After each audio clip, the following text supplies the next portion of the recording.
Bonjour à toutes et à tous et bienvenue à cette émission du commerce international. Et aujourd'hui, on va lire ensemble et analyser l'article de la chaîne allemande DW concernant le Bénin et la décision d'interdiction du poulet importé. Alors que le gouvernement du Bénin, il vient de mettre en place l'interdiction de poulet congelé importé de l'étranger, le secteur avicole tente de se restructurer. Alors, on s'en souvient encore, c'était en avril 2023, exacerbé par l'envahissement massif du marché béninois de viande, de volailles étrangères.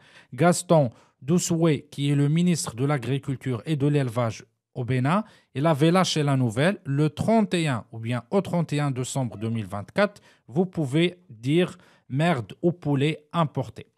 Ça ne viendra plus et nous allons faire nos fêtes avec nos propres poulets, nos pintades, nos canards, ceux que nous avons élevés nous-mêmes, avait-il déclaré. Est-ce que c'est une bonne décision? Est-ce que c'est le bon moment pour prendre cette décision? Tout ça, on va le partager ensemble selon notre vision ou bien ma vision personnelle. Donc, c'était une grave mais importante mesure qui a terme pour le gouvernement qui devrait permettre de créer davantage d'emplois dans le secteur, dynamiser la filière avicole et encourager la consommation de produits locaux. C'est bien sûr le but du gouvernement ou bien du ministère d'Agriculture et d'Élevage au Bénin de prendre cette décision. C'est pour créer de l'emploi au secteur, c'est pour dynamiser et renforcer la filière avicole locale et encourager la consommation des produits locaux. Ce sont des bons objectifs, bien sûr. Donc, et aussi mettre fin à la concurrence déloyale. Donc, en moyenne, le Bénin importe officiellement plus de 100 000 tonnes de produits de base de volaille chaque année. Cette importation massive crée une concurrence déloyale selon Yao Akpo, qui est le directeur d'élevage et freine le développement de la production nationale. D'accord. Alors, quand vous avez une telle importation, le kilogramme de poulet congelé est vendu autour de 1200 francs CFA. Donc, c'est à peu près 1,80 $, d'accord? Alors que le coût de production domestique vous revient à près de 2000 francs par le kilo. Donc, ça dépasse 2 euros. Donc, il est évident que face à une telle concurrence déloyale, aucun promoteur ne saurait s'investir dans la production de poulet cher, assure-t-il au micro de la chaîne Deutsche ou bien la chaîne allemande. Donc, selon le ministère d'Agriculture et d'Élevage, il y a premièrement une concurrence déloyale du volaille, d'accord, ou bien de la viande blanche importée de l'étranger. Donc, sur le terrain, les acteurs s'activent pour mettre en place des mécanismes pouvant permettre de répondre aux besoins nationaux. Alors, nous avons avec l'État mis en place une stratégie nationale pour combler le gap parce que, comme vous le savez, nous ne sommes pas encore autonomes. Mais nous pouvons atteindre cette autonomie-là avec cette stratégie mise en place, explique Modeste Dayato, qui est à la tête de l'Association nationale des aviculteurs au Bénin. Le choix est porté sur les poulets de chair qui ne nécessitent pas assez de temps pour atteindre le poids marchand. Ici, c'est où le problème?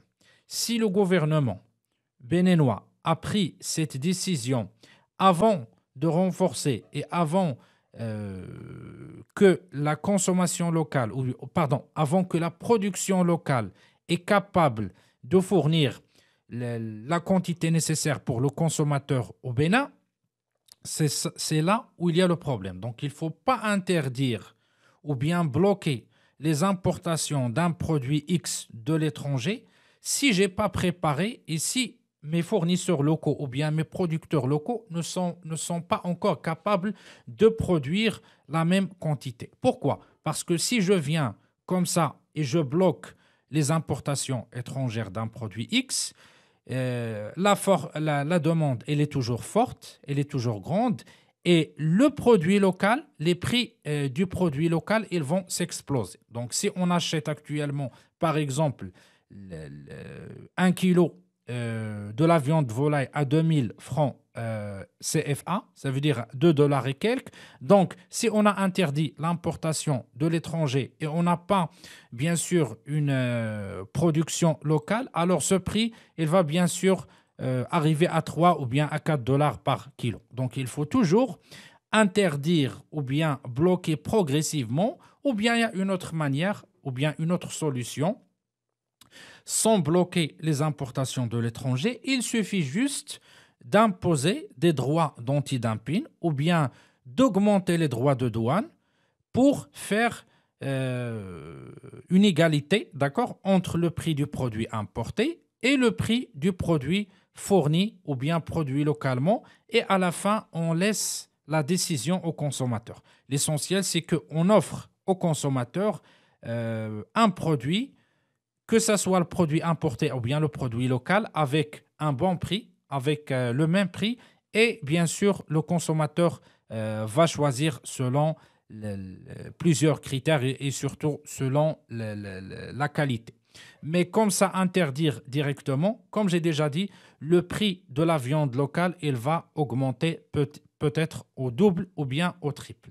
Alors, des résultats probants de cette année, mais même si le gouvernement assure disposer déjà une infrastructure solide, avec des couvoirs, des unités de production d'aliments et un maillage territorial, grâce aux structures déconcentrées, l'agroéconomiste Lino Tokpo craint que cette mesure ne répond pas cette année aux attentes escomptées.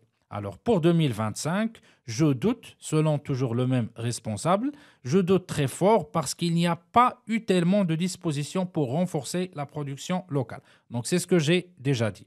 En tant que tel, affirme-t-elle, nous n'avons pas de grands groupes de production de volaille. Voilà, donc la production locale, elle est encore faible. Donc, ce n'est pas logique d'interdire l'importation. Il ne s'agit pas d'une production locale forte et capable de fournir ou bien de répondre aux besoins de la consommation locale du Bénin. Alors, nous n'avons pas de grands groupes de production de volaille, ni des poussins, ni de l'engraissement, ni de l'abattage. Et nous pensons réellement que ça a été lancé et que l'État prendre encore des dispositions pour que cela soit effectif. Le Bénin aspire à une couverture de 70% de ses besoins nationaux en viande, en lait et en œufs à l'horizon aujourd'hui. Les productions annuelles ne couvrent que partiellement les besoins de la population. Donc, et avec près de 70% de couverture en œufs, tandis que l'élevage de poulets de chair reste embryonnaire. Voilà. Alors, comme j'ai déjà dit, la bonne décision que le gouvernement ou bien que le ministère du Commerce et d'Industrie doit valider, c'est l'augmentation des droits de douane sur les produits importés. Et comme ça, on ne va pas interdire l'importation. On va toujours offrir la viande du poulet ou bien de volaille au consommateur local et on ne va pas participer ou bien obliger les consommateurs, les producteurs locaux à augmenter leur prix. Et comme ça, on a tout le temps nécessaire pour développer la production locale du volaille ou bien de la viande en général. Et après 2 ans, 3 ans, si le gouvernement remarque que vraiment les producteurs locaux sont capables d'offrir les besoins de la population, à ce cas, on peut interdire ou bien on peut augmenter une autre fois les droits de douane sur les produits importés pour protéger le marché local. C'était tout pour cette vidéo. C'était avec vous, Ahmed, expert en commerce international et consultant en import-export. Pour toute demande d'information ou de formation, d'accompagnement ou bien pour nos services de consultation à vos projets d'import-export, vous pouvez nous contacter par le numéro WhatsApp en bas de la vidéo ou bien en complétant un formulaire que je laisse bien sûr en bas de la vidéo. Merci beaucoup pour votre attention. Je vous souhaite une excellente journée et au revoir.